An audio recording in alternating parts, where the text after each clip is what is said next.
Primeiro dia do ano terminou com um susto no Japão. Um terremoto, magnitude 7,6, atingiu o país, seguido por vários outros tremores. E aí, por causa disso, um alerta de tsunami foi emitido para o oeste do Japão, também na Rússia e nas Coreias do Sul e do Norte. Quem está acompanhando essa história é o Luca Bassani, que vai trazer para a gente as informações mais recentes. Felizmente, no caso japonês, o alerta, e nos outros países também, o alerta de tsunami já foi baixando de intensidade de gravidade, a expectativa de ondas cada vez menores, e essa é, sim, uma notícia muito boa. Luca, boa noite para você por aí.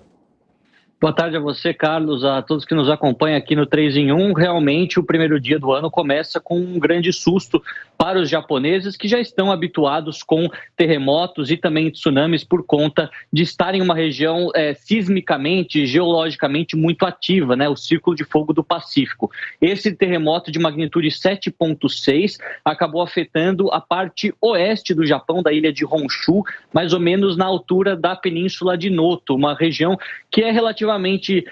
densamente povoada, por isso há preocupação, muitas imagens de pessoas deixando suas casas, os estabelecimentos, mas nenhuma imagem de pânico generalizado. Os japoneses, que aprendem desde cedo como lidar com essa situação, seguiram todas as orientações das autoridades, seja pela TV, seja as autoridades locais, as polícias, os corpos de bombeiro que foram acionados. Inclusive, até agora, o número de mortos confirmados está na faixa de 4 pessoas, o que, se nós considerarmos um país como o Japão, de mais de 120 milhões de habitantes, e um terremoto tão forte, é algo muito baixo, o que mostra exatamente essa estrutura muito boa do Japão, tanto no aspecto da civilidade, de saber como lidar com uma crise como essa, como também os próprios edifícios muito bem construídos, muitos deles com esse sistema antissismo. Só para que nós tenhamos uma noção, eu peguei alguns dados para que a gente possa comparar. O terremoto que teve na Turquia há cerca de 11 meses, no começo de fevereiro de 2023, também foi de magnitude muito parecida, 7,8,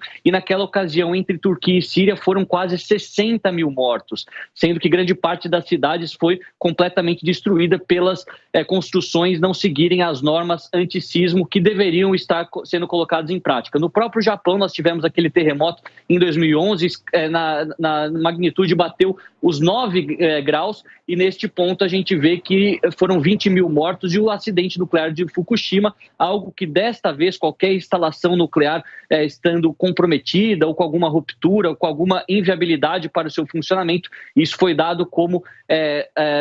chance zero de acontecer, pelo menos pelas autoridades, desde a manhã desta segunda-feira. Ao mesmo tempo, nós vemos que há, inclusive, a preocupação de continuar se alertando a população sobre possíveis choques secundários que possam surgir. Afinal, os terremotos são fenômenos desta natureza, em que um forte acontece e outros igualmente fortes ou menos fortes acontecem nas horas seguintes. Então o alerta ainda segue alto, mas, como você disse, esse risco iminente de tsunami foi reduzido, e tudo indica que durante os próximos dias os esforços para a reconstrução de algumas ruas, de alguns estabelecimentos, já poderão começar. Os japoneses, sempre muito eficientes, provavelmente darão mais um grande exemplo para o mundo de como lidar com uma crise feito essa. E aí, só uma informação importante que acaba de chegar: os centros de monitoramento já acabam de suspender os alertas para tsunamis, ou seja, o risco para que um tsunami acontecesse já foi completamente eliminado, felizmente. Então, portanto, agora é o atendimento às vítimas, o acompanhamento para a identificação aí para pessoas que eventualmente sejam soterradas e coisas do gênero, mas felizmente no caso do tsunami já não é mais um novo risco. Agora, Luca, no caso da Coreia do Norte, não foi só a possibilidade de um tsunami que virou notícia nesse primeiro dia do ano, né? Carlos, nós vemos que durante os últimos dias de 2023, inclusive neste primeiro dia de 2024, o tom subiu em relação à Coreia do Sul, pelo menos nas falas do ditador da Coreia do Norte, Kim Jong-un, que desde a semana passada tinha descartado qualquer chance de conciliação com a Coreia do Sul, até dizendo que a